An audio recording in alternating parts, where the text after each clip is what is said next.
بس انتخابات تو فک و فامیله خودمون که بس صحبت داریم میکنیم و اینا هیچ کنون میگم اون نه رأی دیگه میداریم نه کاری داریم میگه خلق آدم هم مردم اکثریت مردم قریب اتفاق هم همینه میگن هر چی میشه صحبت کنم میگن نه دیگه ما رأی میدیم نه کاری داریم میگه اصلا همینه آخه بحث امیدواری به چه منظور مثلا من امیدوار باشم من میگم آقا برفرض امیدوار باشم الان یک نمونهش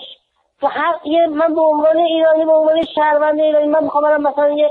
اعتراض کنم در چارچوب قانون میخوام اعتراض بکنم حرفا برم به کدوم مسئول بزنم به کی برم بگم کی رسیدگی به حرف من میکنه کی توجه به حرف من میکنه کی میاد برفرض پی دنبال کار منو بگیره که برفرض حق منو بگیره بهم بده نگاه میکنه قانون کارم که آقای شیخ الاسلام قشنگ داره یه طرفه داره